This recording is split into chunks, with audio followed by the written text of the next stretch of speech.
بسم اللہ الرحمن الرحیم۔ لقد کان لکم فی رسول اللہ اسوۃ حسنہ، یقیناً تمہارے لیے رسول اکرم صلی اللہ تعالی وسلم کی زندگی میں بہترین نمونہ ہے، تمہارے لیے مثال ہے۔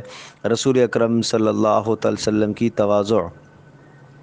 حضرت صلی اللہ تعالی وسلم کی تواضع سب سے زیادہ تھی اور وقار میں سب سے بڑھ کر تھے، تکبر کا شائبہ تک نہ تھا۔ جب بھی کبھی آپ علیہ الصلوۃ والسلام کہیں جاتے اور سواری پر سوار ہوتے تو اپنے پیچھے غلام کو یا دوسرے شخص کو سوار کر لیا کرتے، جو بھی سواری میسر ہو جاتی اس پر سوار ہو جاتے، کبھی گھوڑے پر، کبھی اونٹ پر، کبھی خچر پر، کبھی گدھے پر سوار ہو جاتے اور کبھی پیدل چل لیا کرتے تھے۔ گویا کہ رسول پاک صلی اللہ تعالی وسلم کی زندگی میں تواضع کے ساتھ ساتھ انتہائی سادگی بھی تھی، کسی قسم کا تصنع اور کسی قسم کا تکلف نہیں تھا۔ جو چیز اپنی ضرورت کو پورا کرنے کے لیے میسر ہو جاتی سہولت سے، اس سے اپنی ضرورت کو پورا کر لیا کرتے تھے۔ یعنی سواری میں آپ علیہ الصلوۃ والسلام نے تینوں قسم کی سواریوں کو اپنایا ہے۔ اعلیٰ سواری پر بھی سوار ہوئے، جو اس وقت کی سواری گھوڑا سب سے اعلیٰ سواری سمجھی جاتی تھی۔ متوسط سواری پر بھی سوار ہوئے، اونٹ اور خچر یہ متوسط سواریاں تھیں اس وقت کی، اور ادنا سواری پر بھی سوار ہوئے، گدھا اس وقت کی ادنا سواری اور سب سے سستی سواری سمجھی جاتی تھی۔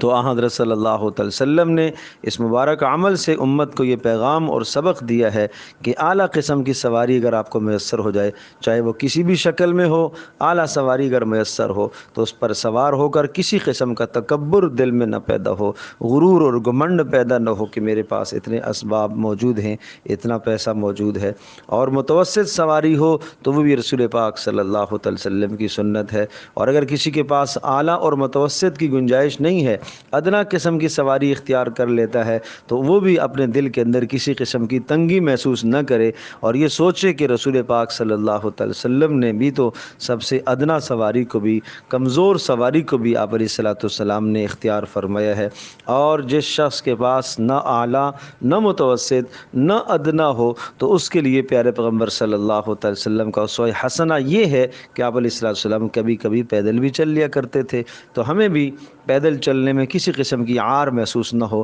دل تنگ نہ ہو، دل چھوٹا نہ ہو، اور یہ سمجھیں کہ رسول پاک صلی اللہ تعالی علیہ وسلم سرور کائنات ہیں اور ساری کائنات کے سردار، جہانوں کے سردار ہیں، لیکن اس کے باوجود بھی آپ علیہ الصلوۃ والسلام پیدل چلتے ہیں۔ تو ہمیں کسی قسم کی عار اس میں محسوس نہیں ہونی چاہیے، بلکہ نبی علیہ الصلوۃ والسلام کے ہر عمل میں غریبوں کے لیے بھی، مالداروں کے لیے بھی، متوسط قسم کے لوگوں کے لیے بھی اسوہ حسنہ ہے، اور آپ علیہ السلام کا عمل ہمارے لیے قابل عمل ہے، نمونہ ہے، مثال ہے۔ اللہ پاک ہم سب کے لیے عمل کرنا آسان